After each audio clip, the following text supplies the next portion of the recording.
What is up, my friends? Welcome to the 4th episode of the Real Estate Wise Guy. I am your extremely fun and festive host, Zach Barger. I'm here with my non-fun and non-festive co-host, Sean Weiss. How we doing today?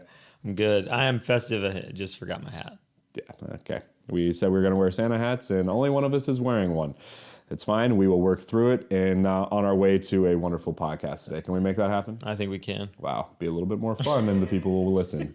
My goodness. Anyways, my friends, today we are going to do a little recap about 2022 as we are towards the end of the year now and talk a little bit about what we're looking forward to in 2023. Sean, tell me about 2022. Do you think we would be in this situation that we're in now at this time last year? It's been a journey.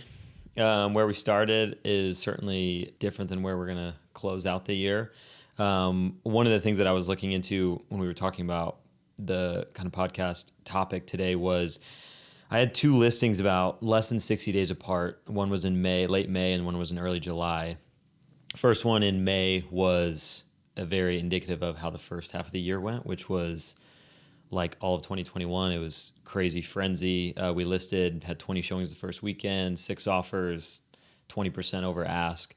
And then 55 days later had another listing, and that was very indicative of what the latter half of the year was, which was listed a home, didn't have a showing for 12 days, did a price reduction after 3 weeks, got like 2 or 3 showings from that, and then we were on the market almost 60 days before we got an offer and got under contract. So the year of two halves for sure, and it really was at midpoint in about June, July when the tide turned, and we went from the kind of the overflow of 2021 crazy, interest rates started to climb, and the new market that we're in now is, I think, what we can kind of expect in 2023. It's going to be slower.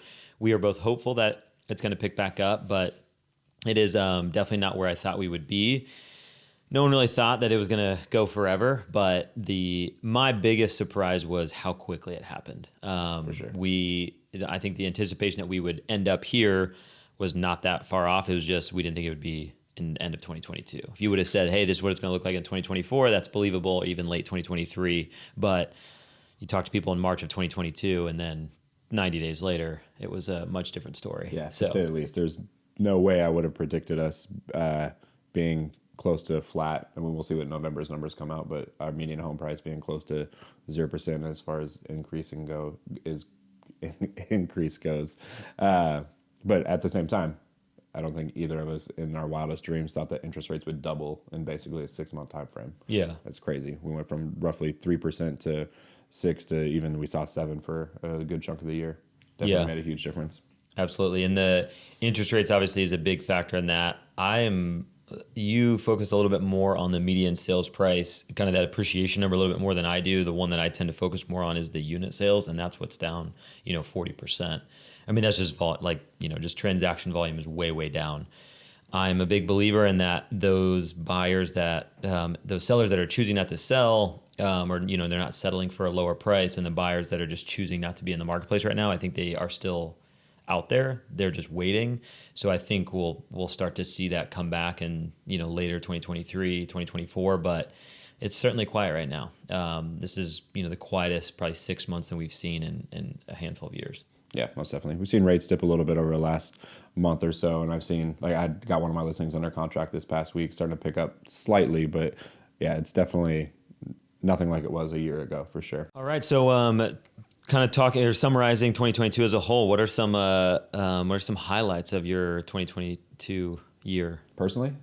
Let's start personal. Let's go fun. What was your one of your best memories from 2022? I got to do a lot of traveling this year, so seeing the pyramids was definitely way up there. But I don't think that's what we were asking, was it? I mean, if we want to go into your Instagram Reels is kind of on display. Like and follow on IG, trying to be an influencer. Let's go. Yeah, well, throw your handle out there. What is it? @Zac Barger _ATX Realtor. You know where to find me. There's a lot of good content on there. I will endorse that. So yeah, talking about your professionally, what was some of the highlights? Obviously, the last half of the year was pretty slow, but I assume you still have some highlights from the year you can share. Yeah, for sure. Definitely we were on pace for a real awesome record year going into April, and we still had a really awesome year. Did roughly 18 million in sales and 33 closed transactions. So solid year, but it was looking real sweet going through April.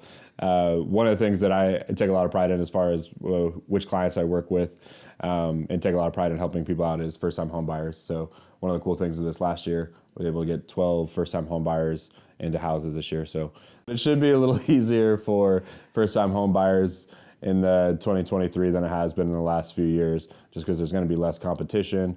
There's some more financing options that are becoming available, like 2-1 buy downs and some other financing options that we can negotiate from the seller. So first-time home buyers should be in a much better position in 2023 than they were coming into 2022 for sure.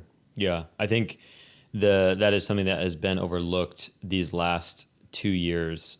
I would say kind of mid 2020 through mid 2022 it's been very difficult to be a buyer in this market, and in most markets for that matter, all over the country, and that is completely changed. And again, interest rates are a little tougher to swallow, but it is a much more appetizing market to be in as a first time home buyer. You get opportunity to look at homes. You can kind of sleep on it. You can take your friends by the house to get their opinion, or parents, whatever it may be. There's definitely, it's a much more what I'm calling an approachable market for, first time buyers, or even just buyers in general. I mean, you don't even have to be a first time buyer, but that is something that people need to really consider, because there are some unappealing aspects of our market right now. And you got to ask yourself, what would you trade? Because would you go back to 2021 to 3% interest rates, but then the feeding frenzy and the multiple offers and the waived contingencies, all of that. I think there's pros and cons of both, but I think right now it's certainly a appealing market for buyers.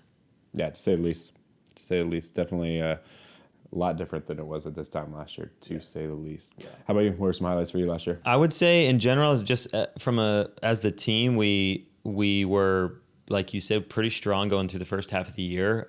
We didn't quite achieve our annual goal, but we came pretty close, which I'm very proud of everyone for the work that they put in, and we were some of our agents were front loaded. You and I were that way actually, where we did a lot of our production the beginning part of the year, and then some of our other agents they kind of picked up the slack at the end of the year. So as a whole, we not a record year, but certainly something to be prideful of. And that was a big thing for me.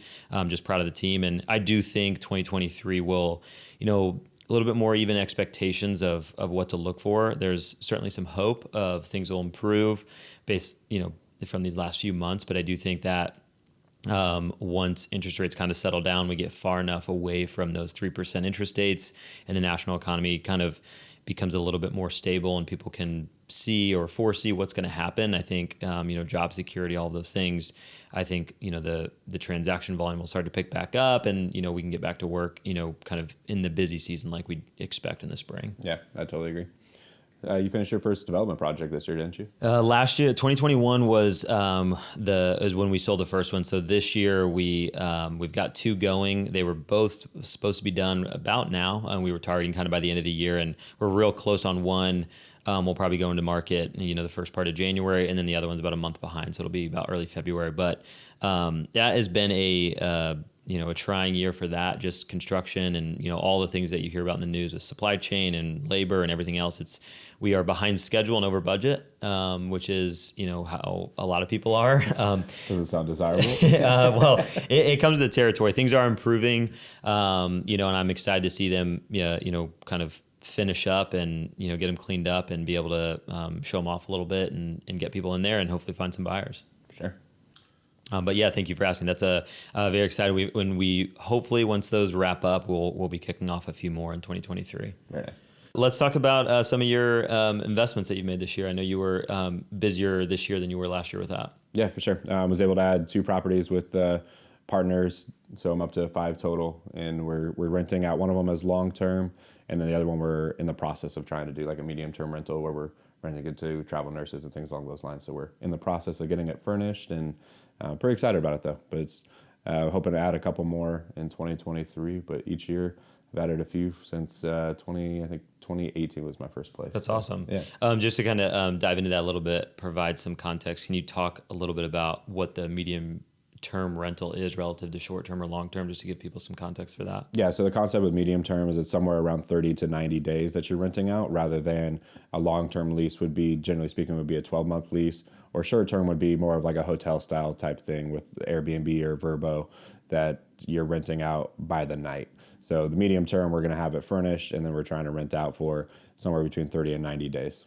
Cool. And a big benefit of doing the medium term or those 30 plus days is you don't have to jump through all the hoops of short-term rental laws, regulations, permit, all that sort of stuff. So you can kind of avoid that, and it's kind of looked at as a long-term rental, but you're kind of appealing to that middle market of people that want a furnished place, looking for a little bit longer stay.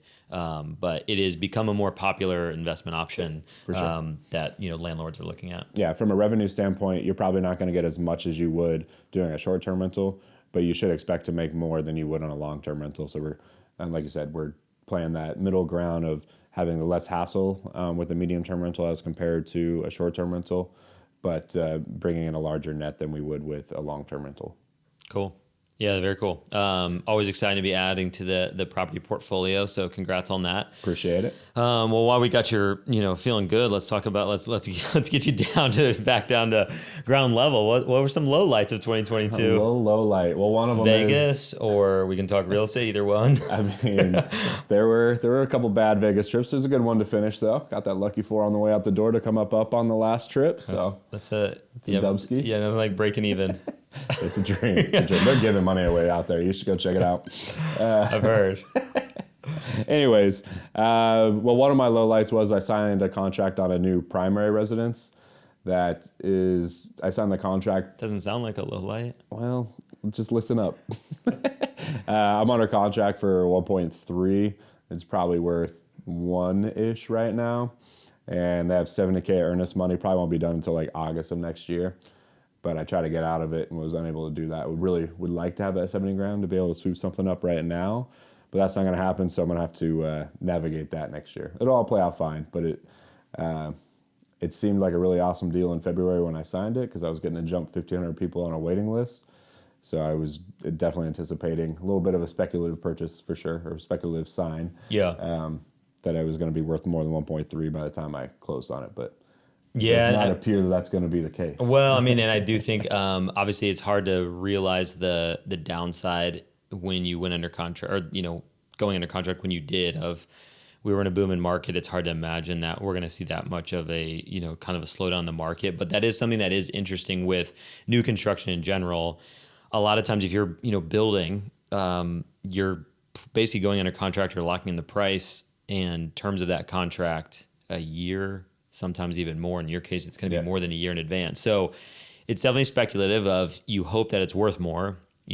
At a minimum, you hope that it's worth the same as when you go under contract. But obviously the risk is there can be a market correction and you'll end up, under, what you're under contract for. In Austin, it's been very rare that that's been the case. We still got 9 months until you're expecting it to be completed. So we'll kind of see where it ends up and, the values of that. A lot of these developers too, they try to do the best that they can to maintain price integrity. So if they are if they have buyers under contract from 6 months ago and they're not going to be closing for another 6 to 9 months, they don't just drop the prices and start selling those same units for significantly less, because they want to maintain that kind of price integrity in the community. However, there's still the economics of it of, if no one's buying, they gotta do something to encourage buyers to put it under contract, and that does come with price reductions. But just for people out there looking or considering, when you do go under contract on brand new construction that has not started yet, it is speculative in nature. So you do have upside and downside risk. And at the end of the day, and like yours as well, when it's a primary residence, it's not only looked at as an investment. So you got to look at, I'm going to be living there for 5 years. You're not too concerned with it. I think you're probably more hung up on the, your earnest money that's been tied up for a year and expecting to be tied up for another 8 months or whatever. Yeah. But it's the, when it's your primary residence, start from that place. Don't start from the investment mindset, because, that does kind of settle a lot of the nerves and anxiety that comes with that. If you're going to be living there, 3 to 5 years, you don't have to worry as much about that, that price volatility over these last 6 to 9 months. And the reality is, by the time we get to closing, if it's not worth that, I will have some leverage at the time that I don't currently have with the builder. I should be able to get them to come down on their price. But right now we're so far out, I can't get them to budge at all. The biggest downside right now is just not being able to have that 70K, because I would like to get another one in this current market right now, but that's just not the reality. And I've been on the other side of the speculative component of new builds as well. I've had my first rental property, I got under contract for $209,000. Took over 2 years to build because they had their build order out of whack. Like, what they told me was roughly 6 months from when I bought it, but they didn't even start it for roughly a year and 3 months.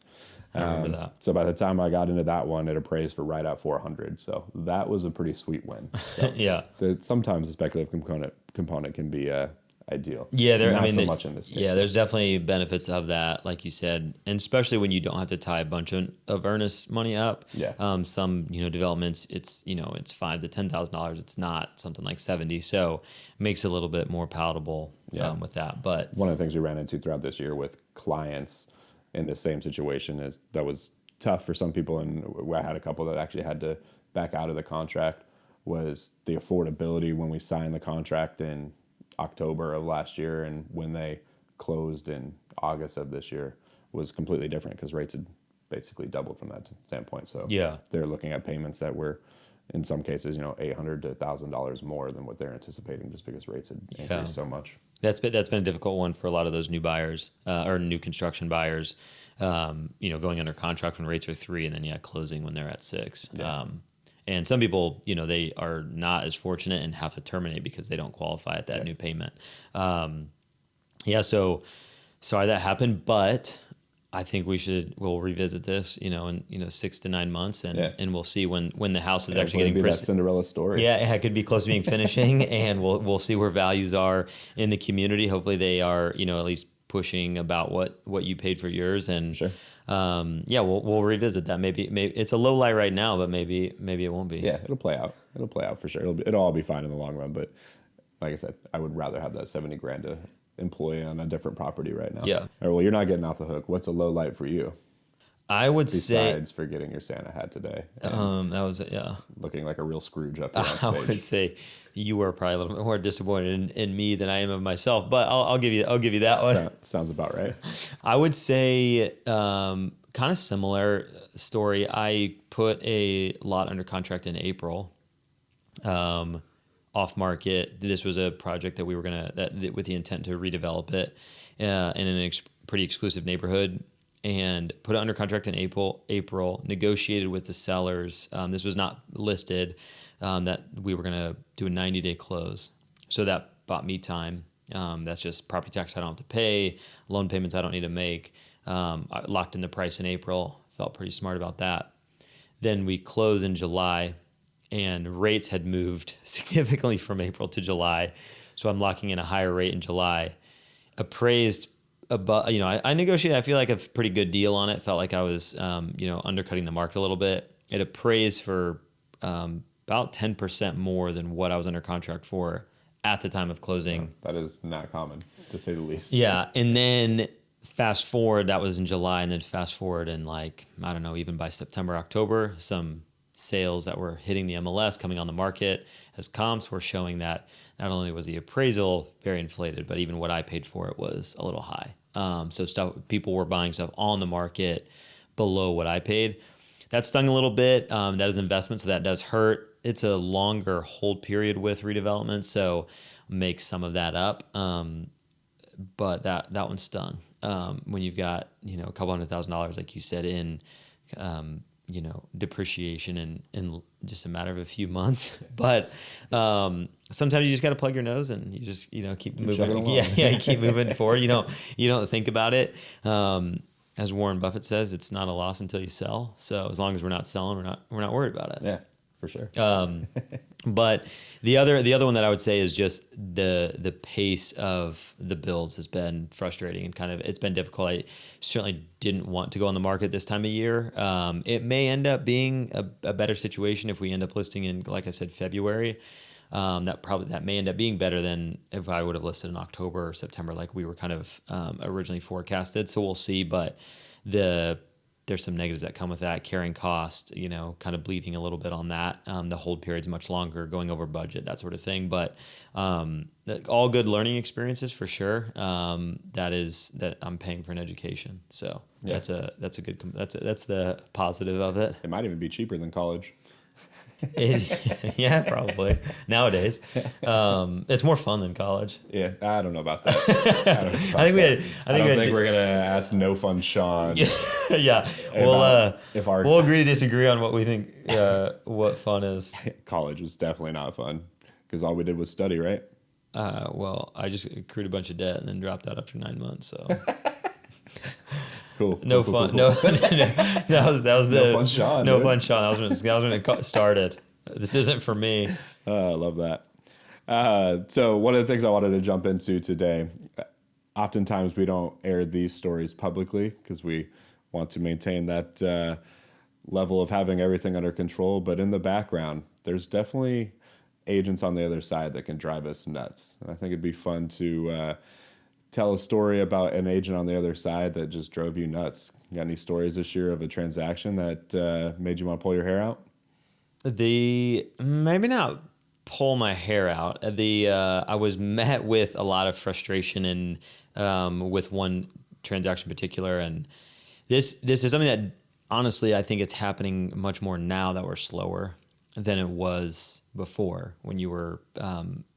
I guess it depends on what side of the transaction you are. This was a listing of mine.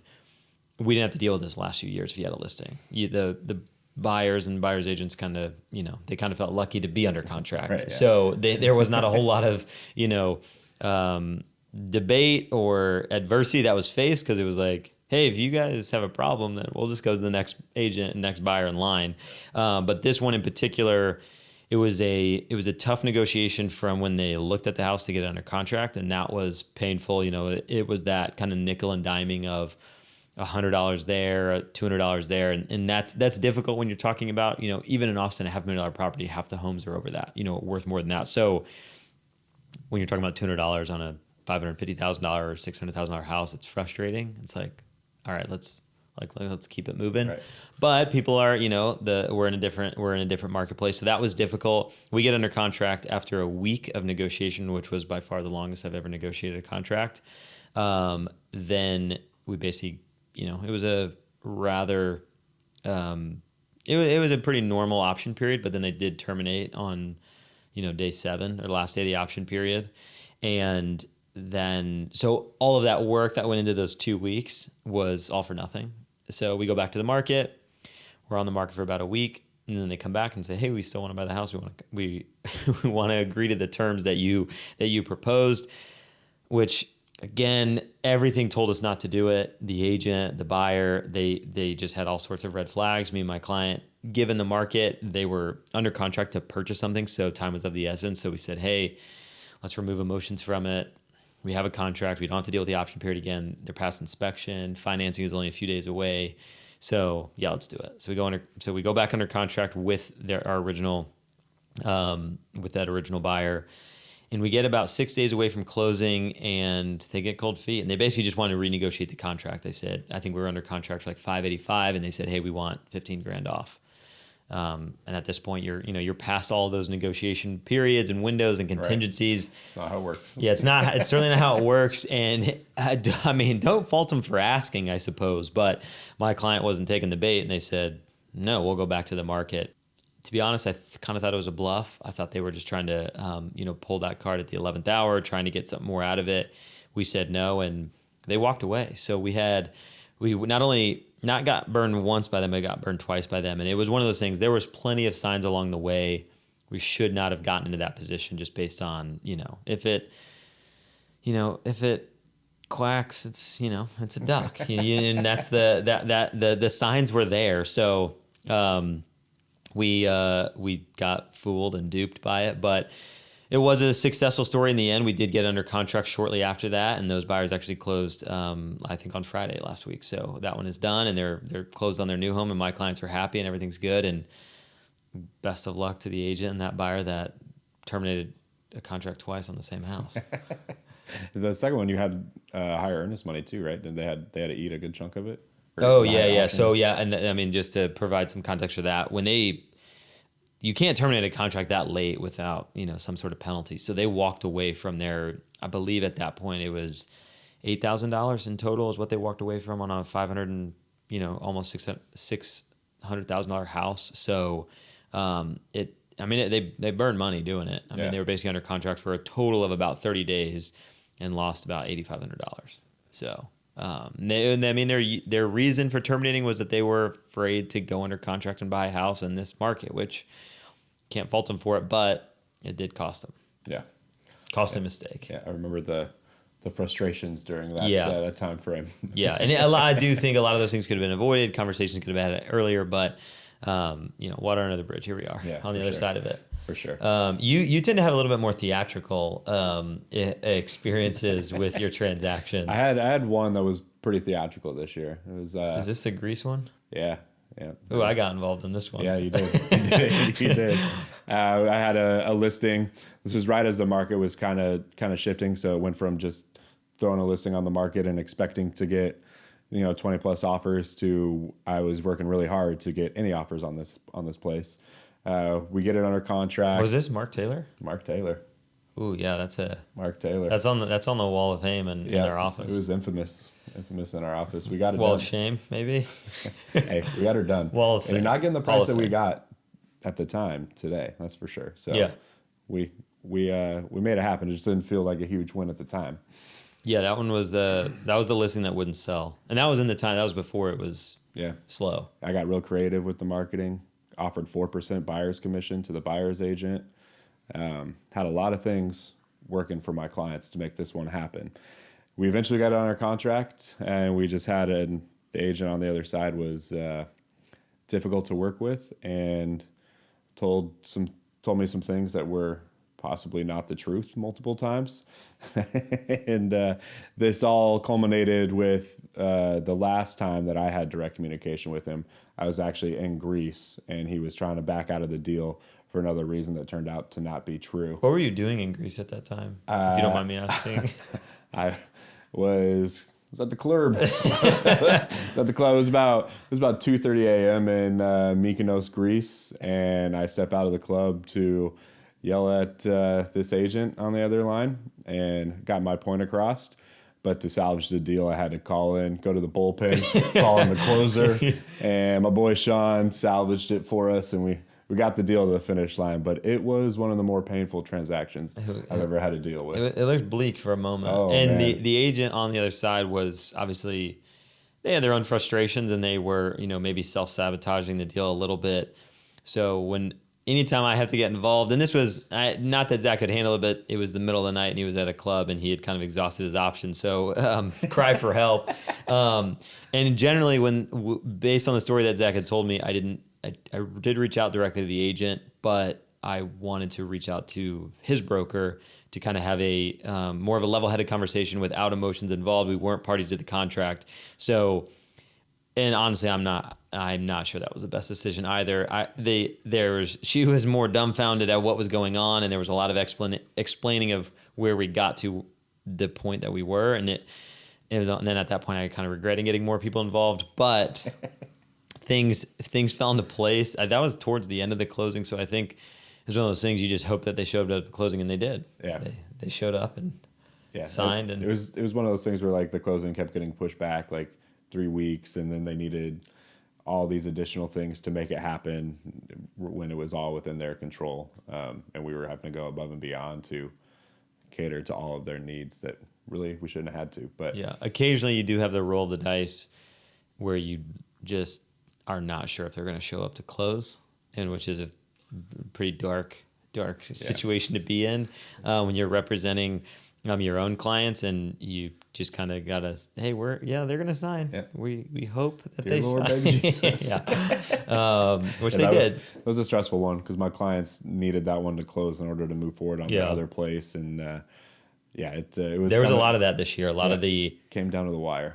Contingent transactions, which has been less so in the last few years, but that is something that has become more and more common. And then you do kind of get under the gun of like, this has to close because I need the money to buy this next place and to move and all that sort of thing. So we saw a lot of that this year. So stress levels were much higher. Yeah. What else you got?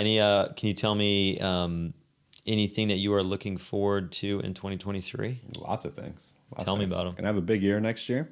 Setting a very lofty goal as far as sales goals go. Going for 35 million, which would basically be doubling this year. So I'm gonna have to mix it up, do a little work here and there.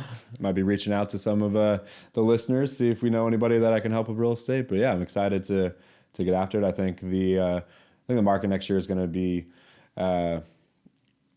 much more desirable than it has been the last 6 months as an agent. Through 2020 to the beginning of this year, 2022.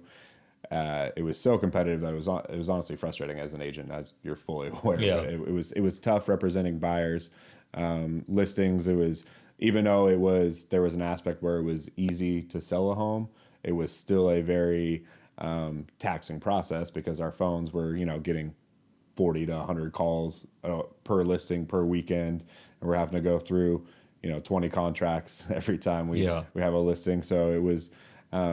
It wasn't the most desirable market to be an agent in, although there was a lot of volume coming in. It was still a very difficult market to navigate with our clients. Yeah, and one thing I'll touch on that was just a kind of a misconception of what agents were experiencing. Because, just look at the numbers. There was way more buyers than there were listings. So the majority of agents were representing buyers. And the average listing was getting, 8 to 12 offers, which means 7 to 11 agents and their buyers were losing. And you were doing that. We were writing offers, 4 to 7 times per buyer before we got them under contract. So it's a lot. It was a lot of work just to get them under contract. And in my opinion, what I kind of talked about a lot with the team is it's tough because once you do get under contract, it doesn't even feel like a victory because buyers are so exhausted and they never really feel great about the deal that they're in. Right. Because they always had to push it so hard. Yeah, because they had to push the price super high. They had to waive contingencies. They got a lot of cash. It's in an area they don't like. Whatever they had to do to win, they put them in a situation where they weren't like super enthusiastic. And that's something that I am looking for. That was going to be kind of my answer in 2023 is looking forward to getting back to that 2019, 2018 market where it's much more fun to work with these clients, help buyers get under contract, find the home that they are in love with and can navigate that. Listings are going to be a little bit tougher to sell, but same thing, like kind of setting those goals of the sellers and then, working hard to meet those goals for the sellers. That has been a very different story these last few years. No, most definitely. Yeah, I can't wait to be able to navigate a more balanced market next year. It just is much more enjoyable process with your clients. I feel like we can add value really at a higher level than we could in the previous market because the previous market was kind of just best guess type stuff. And it was almost, we had to close your eyes and follow me through this crowd. Yeah. Hold my hand. Yeah, pretty much. That's what it felt like at times of, it was one of those things. Like I had clients that there was just such little inventory. You go look at one house and they would just put an offer in on it and they would lose. And then we'd go look at another house 3 days later and they'd put an offer on that one. Like, it's not like they were looking at 4 and then picking one. It was like they put an offer on everything that we ended up looking at. Yeah. Because the pool of homes was so small. So this is much more approachable, like I said before, for buyers to be able to get out there and you look at stuff, compare, price shop a little bit. You can negotiate more. You can kind of get comfortable with the house, with the area before, making that big decision. And now, or, then that was not the case. It was, hope I like it. Yeah. Hope there's nothing wrong with it. Most definitely. Yeah. It was the wild, wild west for quite a while, to say the least, but happy that we're beyond that. And I think 2023 is going to be a much more balanced market. It'll still be, from a sustainability standpoint, this is a good thing for Austin's real estate market long term. Yeah, the pace at which we were headed is unsustainable. And that's not just Austin. You look at all the kind of major metros, they saw similar things that Austin did. Austin was a little bit more extreme, but there was plenty of other markets that saw very similar, growth and momentum and, supply and demand issues that Austin did. Is there anything else that you want to chat about before we sign off? I don't think so. I think that gives us a nice little outlook on 2023.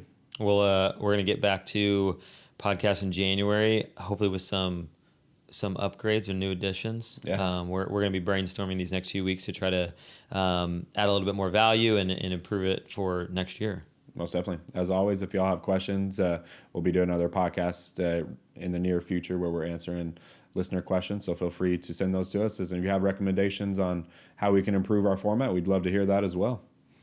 Sounds good. Happy holidays, everybody. Thanks for listening. Holidays. Have a good one.